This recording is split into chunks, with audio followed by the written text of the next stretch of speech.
So you're thinking about reading tarot for other people. Wonderful idea. I think you should do it. But who am I to tell you? I'm Cassandra the Card Reader. I've been reading for 30 plus years. I taught myself tarot in my 20s, and I've been reading at parties and events for 12, 13 years. So I've read for a lot of people, and I've read for a lot of people off the cuff. So when it comes to reading for others, it can be a little tricky, it can be a little scary, but let me share with you what I know. And I'm doing it in the form of questions that I have written down on this piece of paper. So let's get started. So question number 1 is, when you first began reading tarot for others, how did you know you were quote unquote ready? Is there ever a clear sign, or is it more of a calling? So for me, tarot was, it was not any type of a calling, really. I was always interested in it. That's what I tell people. I was always interested. I was in section 133 of the library. If you go in section 133, you will find all of the divination books there. Always interested. And as I said, I taught myself tarot in my 20s. And then when it came to doing the parties and events, I just, I didn't be like, hey, I want to read for other people now or something. What happened is I had a friend, and she moved here from Seattle, and she was like, yeah, I make a ton of money reading at parties and events. And I was like, what are you talking about? She's like, yeah, you do these like corporate gigs and birthday parties and all of this. And I was like, okay. I was super skeptical because San Antonio is pretty conservative. I lived in Austin for a good number of years. That's a lot more, woo-woo and hippie and stuff over there, but not San Antonio so much. But she goes, no, I'll show you how to do it. And so she did. And that's how I got started doing it. So it wasn't like, like nobody gifted me a tarot deck. I didn't have an aunt that taught me. I wasn't waking up in the middle of the night going, I'm supposed to be giving readings. That it's just not how it happened. It's just not how it happened. And I will say, furthermore, I did it before I was ready. So even though I had been reading for people on and off over the years, when it came to the parties and events, it was just kind of like jumping into the deep end. And I just had to do it and learn it. So we'll probably talk more about that as I go through the questions, but yeah, for me, not so much of a calling, just as it was just a passion that kept appearing throughout my life, and I just continued on with it. Okay, when you're reading for someone else, how do you navigate those moments when you see something difficult or unexpected? Do you soften the message or deliver it as it comes? So I like to tell it as it is in my readings, but I will say that like in real life when I'm not reading, I do tend to be rather blunt at times. Like I've been told that, like I'm too blunt. And for some reason I'm not that way when I'm doing readings. Like I said, I tell it like it is, because sometimes they're like, oh, are you not telling me something? It's like, no, I'll tell you what I see, but I'm not going to like, just be like, nope, give up, this is never going to work. Or, you know what I mean? I try to say, well, this is indicating X, Y, Z. And so if you continue on the path you're on, this may be the outcome. You can change it. Or like if you are not liking, how this is the answer that you're getting, here are different ways to look at it. This is different ways to approach it, etc., etc. Because the main point with me is I want the readings to be helpful. So if I'm giving information that just says, no, it's never going to happen, that's not very helpful to someone. So I try to make the information as helpful as possible. And then sometimes, there's just stuff there that's there, and that's the way it is, and I'll tell the person that. And then, if it is something that's very, very touchy, like sometimes like they're like, is this person going to die soon or something? I will say, even though it looks like it, I'll kind of, if I can tell that they can't take it, then I won't tell them. I won't. But that's rare. That's rare. Most of the time, like I said, I call it like I see it. For someone standing at the threshold, maybe doing readings for themselves, maybe pulling for friends, but feeling the nudge to offer readings professionally, what advice would you give?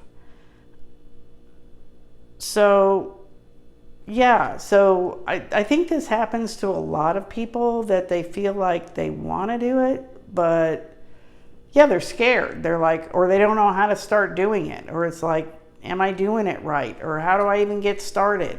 Kind of thing. So I would say just start reading for people. Which comes back to, like I said, about the parties and events, where you just have to kind of just jump in. You have to kind of just jump in and do it in a way that's comfortable for you. So if it's friends and family, then if it's friends and family. If it's strangers on the internet, then it's strangers on the internet. If it's a girls' night out, it's a girls' night out. That's all I can say is maybe carry a small deck of cards around with you, and when the moment seems right, you can ask somebody, hey, do you want a reading? And you got your cards with you. So that way, make it so that you don't have to like plan another date, because it probably won't happen. Somebody will back out. So that's what I would say, is just put some, I can't reach my cards because I have a microphone on. I can't reach them. But I've got a deck that's about this big, and it's like, it can fit in my purse. I also have one in my car, but I don't let people know that that's there, because I only pull it out when I want to pull it out. So there's another tip for you.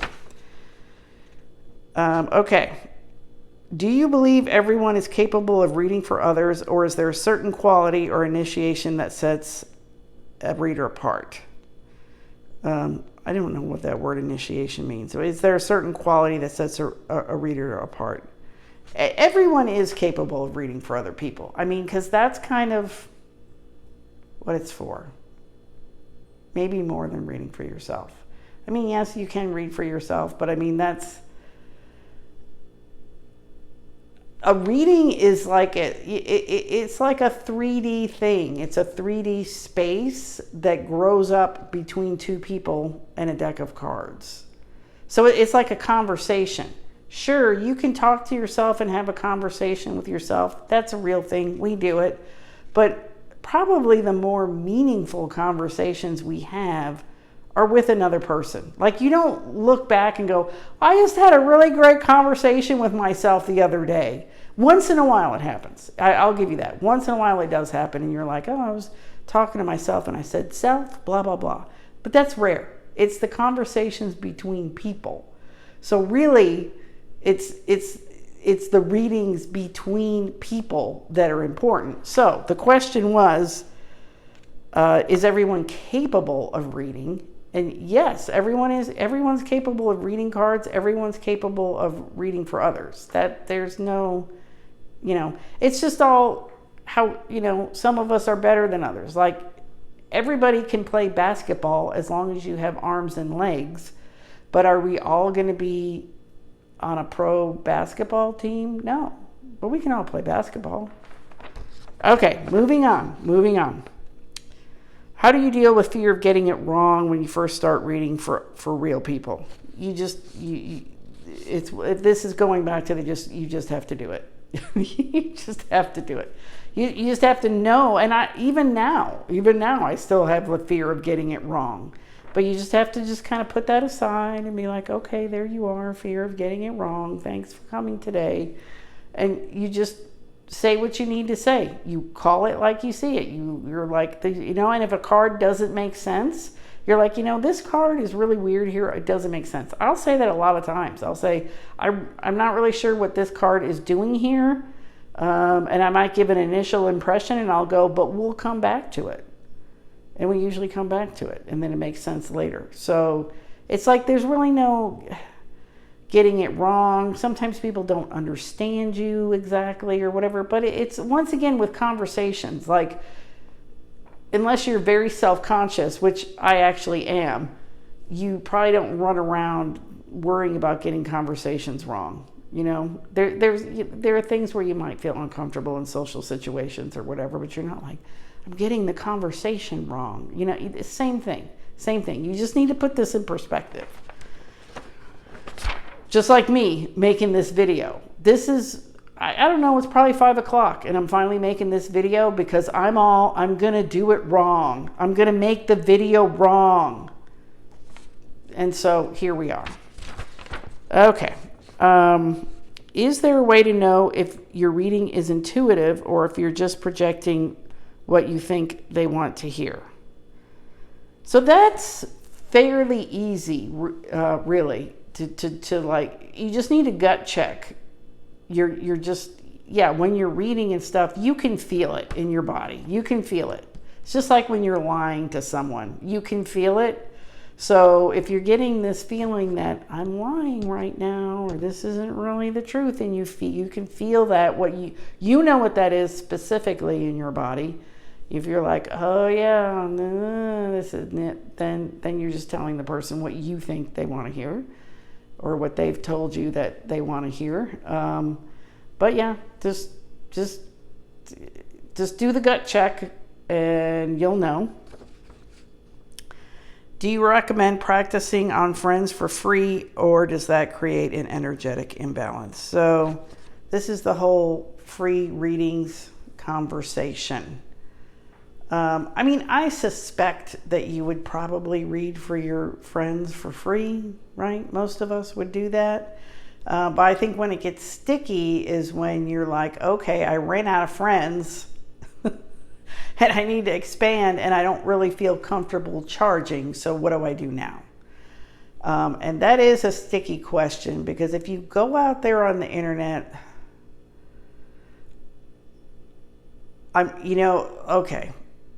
First of all, my advice is, if you're doing internet readings for people, do them over the phone, whether it's like a voice reading, like phone call, voice call, or a Zoom call, a video call. This texting, don't do that. Don't do it. Don't do texting and messaging, because it's a terrible form of communication, whether you're doing readings or not. And this is my opinion. It's a horrible form of communication. I mean, how many garbled text messages have you had to endure in your life? And how many have you sent? Don't do that to anybody. Don't do that to yourself. For the love of God, don't do that. Like I said, have the courtesy and the respect for the other person and for tarot to pick up the phone or do a Zoom call. Okay? So that just be, because there's going to be tons of people that are going to want you to do that over text. Don't do it. Don't do it. Email readings are okay, because some people are better at writing than they are at speaking. So if you're just like really uncomfortable speaking, or you're worried about it, or you're just a better writer than you are like a one-to-one, then yeah, fine. Do email readings. The only problem is that you don't get any feedback. I mean, you can ask people for feedback, and I always do. It's rare that I ever get it. It's rare.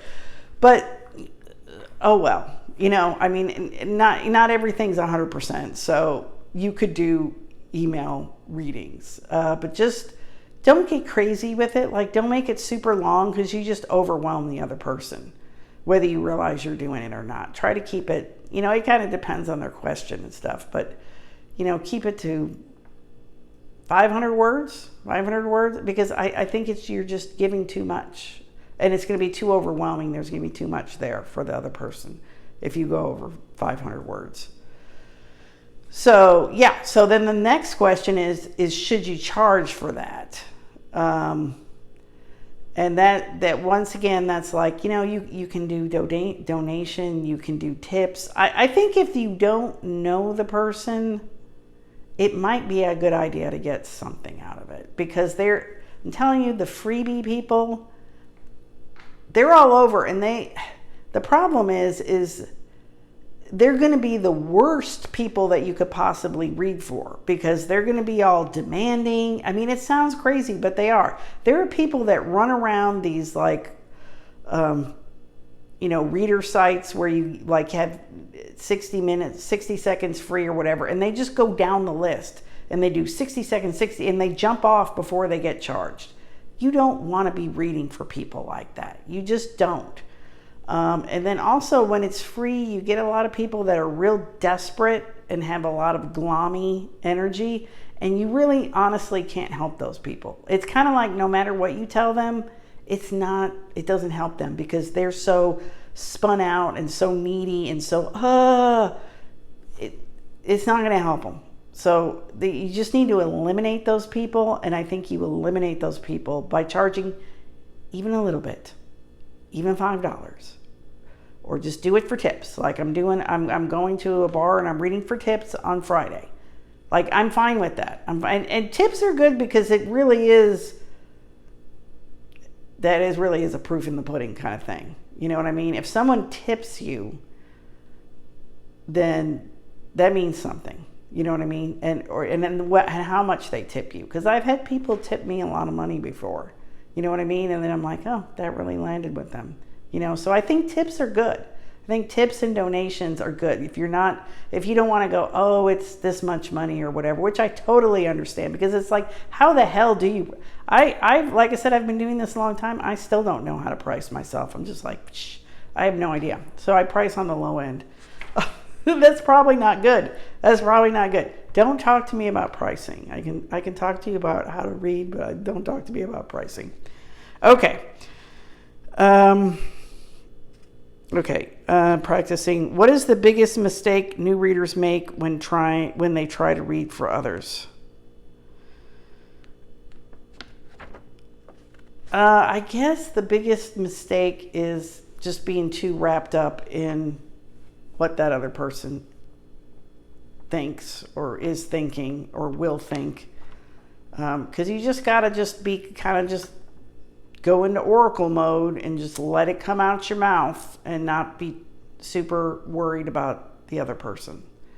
So, yeah, that's probably the biggest mistake. How do you prepare your energy and your space before offering a reading to someone else? I just do the classic, just kind of grounding, centering, just taking a minute, closing my eyes, breathing, setting forth an intention that people get the messages that they need, blah, just the really cliche, I like having candles and such. And that's really kind of more, you see, it depends. I think that all that stuff is really more of a trigger for the other person to feel like they're in the right spot more than for me to feel like something important's happening. You know what I mean? Because this is part of my bias is like doing parties and events. I have to be prepared for anything. When I show up at a venue or whatever, I never know. I could be squished in a corner next to a bathroom. I could be on some weird little stool. I could be right up next to a band. So if I can't be high maintenance about what I need in my environment. I have very minimal requirements. And I just adapt. So that's why I say all these other things, that's just signals to people that, hey, you're getting a reading now. It's really not, it's not for me. It's not for me. It's for them. It's for them. Okay. If someone asks you a yes/no question, how do you handle that? I will answer yes/no questions. That's how I handle that. My big thing about the questions is, first of all, I really prefer questions, is what I tell people. I prefer to work with questions. If you have them, they don't have one, I try to kind of lead them to one. If they still don't have one, then I have something I can do when they don't have a question. But yes/no questions are fine. And really the only other stipulation I usually put on it a lot of times is a time frame. Because people are like, oh, will I get married? Well, looking at will you get married in your whole life is just a little too broad. So will you get married this year? Will you get married next year? I just time frame. So, but I do answer yes/no questions. How do you know when a reading is done, like the message is complete and you shouldn't pull another card? Yeah, I usually can feel it, and the other person can feel it too. So I can just tell by their body language and, how they're looking, if their question has been answered or not. And then once again, we're going back to these things about like a conversation. It's like, you kind of know when a conversation's coming to a close, and when it's time to go, well, I'll see you later. Same thing. It's not any like rocket science. And then you can always ask the person, because sometimes I'll be like, does that answer your question? And then they'll say yes, or they'll say no. So a lot of these things, I'm not trying to make fun of people. Really, I'm not. But it's just, yeah, sometimes we build these things up into something that they don't need to be built up into.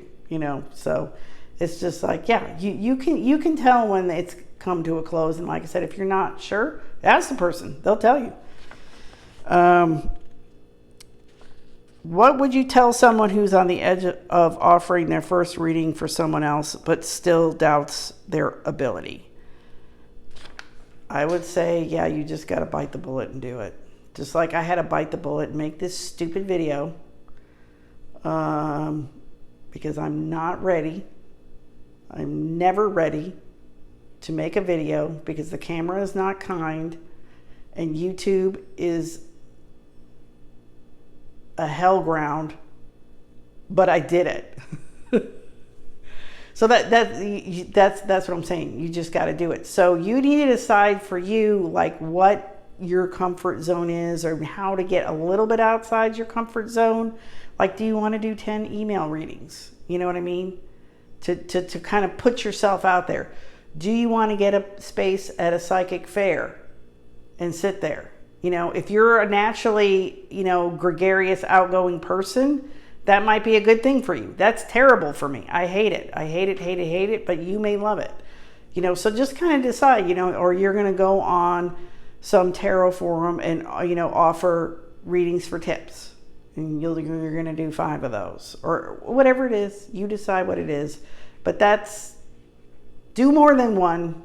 If you possibly can, do more than one. Like I said, if it's a family gathering or gathering of friends, have your tarot cards in your purse. So if it seems like a good time, you can bring it up and then you can do it. And I know you can do it. So if you have a question, send it to me.